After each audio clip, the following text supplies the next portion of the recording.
جود مورنينج. بتسافروا وين ما كان بالعالم وشو بتستحلوا؟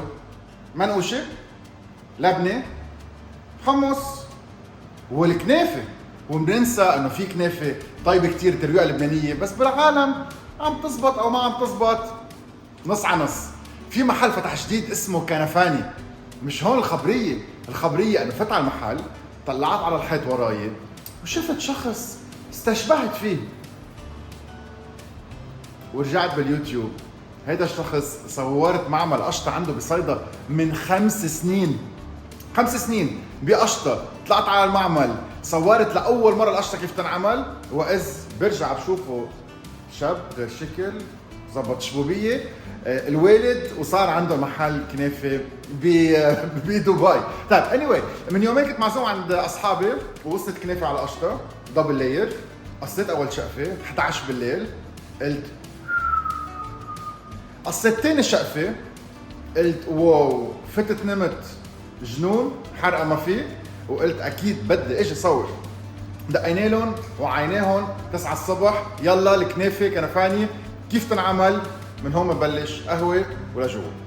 اهلا وسهلا فيك. ميرسي نعيم.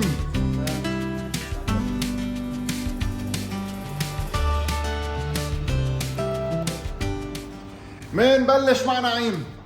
قهوة بالفنجان لبنانية مثل ما هي، وبعدين بالكنافة. رح يستقبلنا بالمطبخ لأول مرة، ما بيخلوا حدا يفوت لجوا.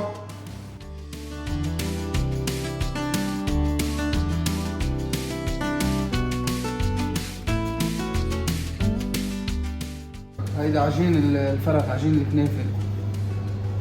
بدنا نطحنه بالأول ونسوي كنافة بجبنة. الكنافة بنستخدم نحن الفرك من غير سميد، فالفرك بيكون زد له سمنة وزد له قطر.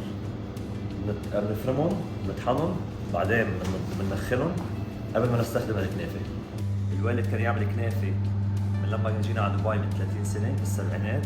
هلا الوالد بيشتغل بالحلو بالقشطة من 35 سنة. فأنا بخبرتي بالبراند مانجمنت صراحة اللي عملنا منه كاركتر مخدومة، صورناه وعملنا منه براند وما قلنا له. واجى على دبي على اساس انه يعملنا تريننج على الريسبي، على خلطته الصحي الكنافه. فبفوت على المحل، بيطلع بلاقي صوره كيف ما كان، بلاقي صوره على الباكجينج، بلاقي صوره على الحيطان، بيطلع هيك بقول لي شو عامل فيه. مختصين بصناعه الكنافه على انواعها، الخشنه والناعمه، على الطريقه اللبنانيه وعلى الطريقه الشاميه. وبنستخدم احسن انواع الرو ماتيريالز، المواد الاوليه، وبعدنا على نفس الخلطه اللي تعلمناها من 30 سنه.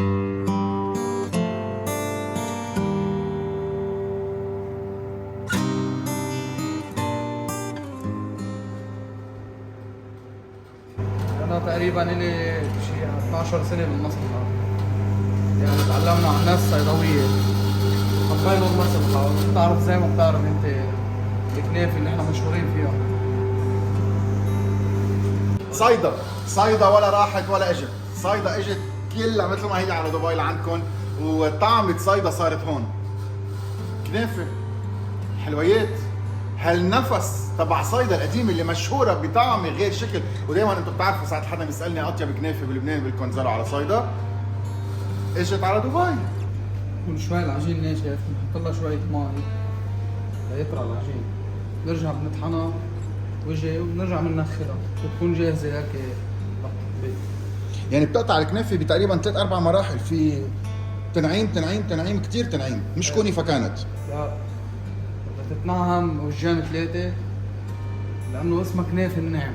السميد عادة بنشف وبيفرط، وبعطش كثير بعد الاكل، بينما الكنافه بتشرب قطر اكثر وبتكون اخف نشافه وما بتعطش. فالكنافه اللي هي الكنافه الاصليه اللي احنا بنعتبرها كنافه، هي بيور كنافه، هي كنافه صافيه من غير ما تتخلط مع سميد.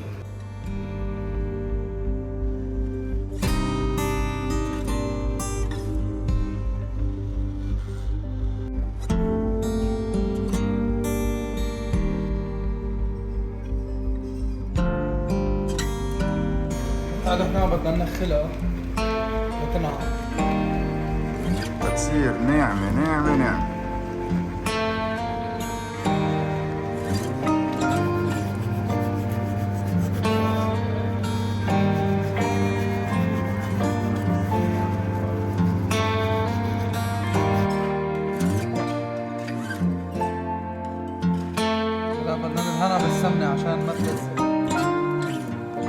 نرجع بنحط الفرق. في كتير ناس بتفكر انه الكنافه بتنعمل بالفرن، يمكن لانه كنافه البيت بتنعمل بالفرن، بس رح تشوفوا بعد شوي انه الكنافه ما بحياتها بتفوت على الفرن، ومثل ما شايفين فرن ما عندهم. هلا بنصير بننخل بالمنخل اللي انعم شوي الوجه اللي هو وجه الكنافه من فوق.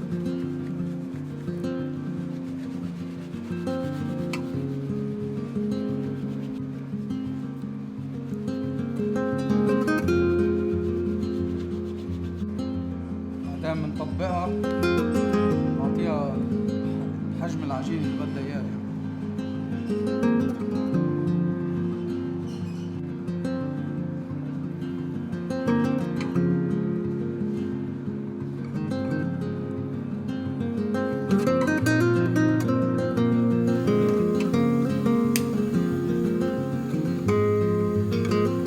هلا بندور النار بنحطها على نار هادية.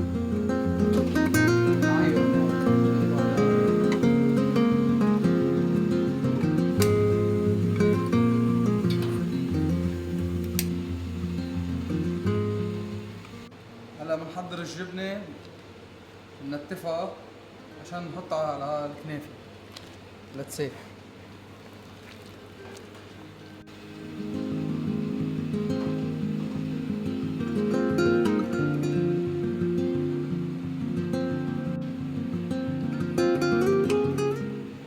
بعد ما ننتف الجبنة بنحطها بهالشكل كرمال تسيح.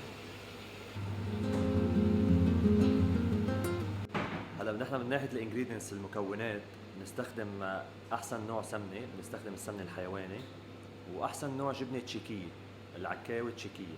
كرمال هيك بنقدر نخلي الجبنه تمغط مع الزبون قد ما فيه.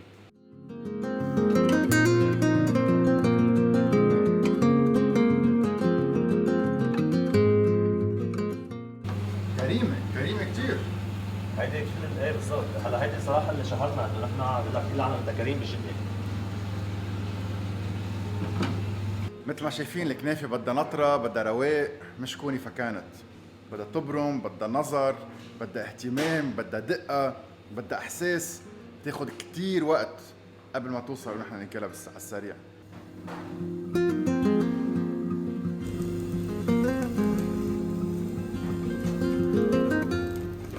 هلا هيك انقلى الصدر خالص، بدنا نعمل له هيك بالمشحاف،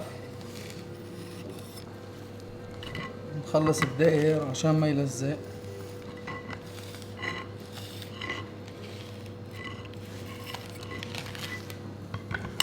عشان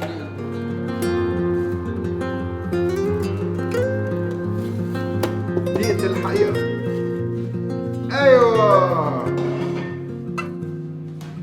هيدي شطارة معلم.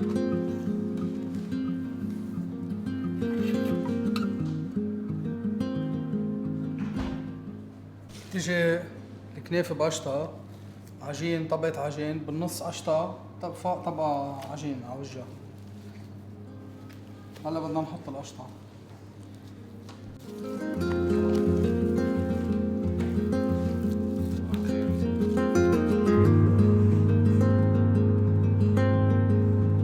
خلصت، بدنا نحط الوجه، نحطه بهالطريقة.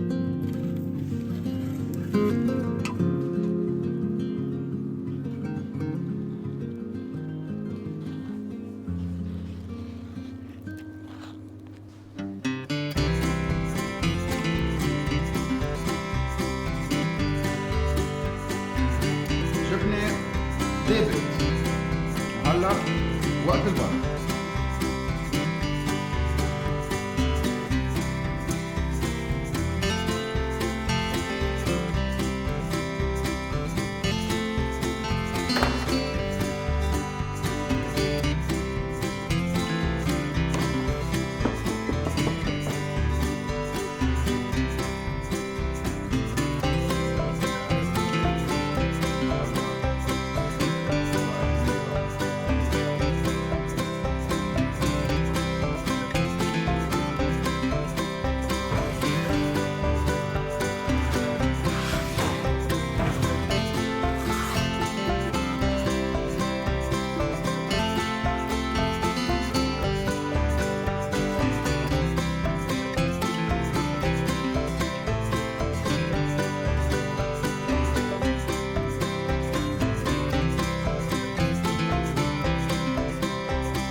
بلشت قصتنا هيك. بلشت قصتنا ساعة كنت على أصحابي وشفت كنافة بتاخد العقل. آخر الليل شقفتين وفتت نمت مبسوط.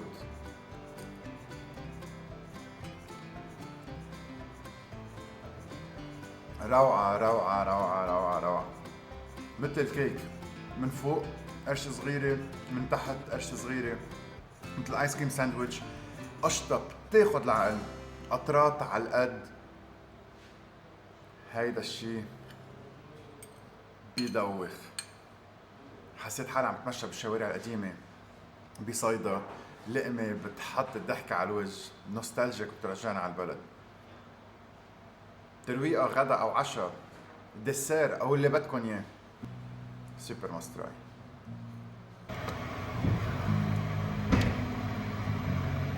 يا سلام، بدها سلم.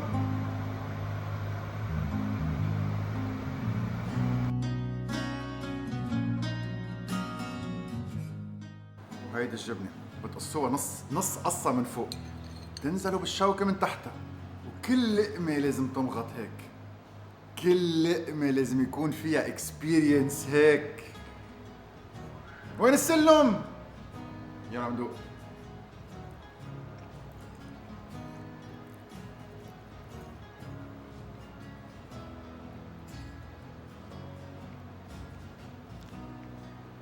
زي ما حتى مثل ما هي، بدنا نحط من اهم كنافه بالعالم، وبيناتهم تبع لبنان، وبيناتهم اللي دقتهم، وبيناتهم هاي اطيب من كتير كنافات عناهم بلبنان. صيدا جابوها على دبي وبتبيض الوجه. شو رايك فين؟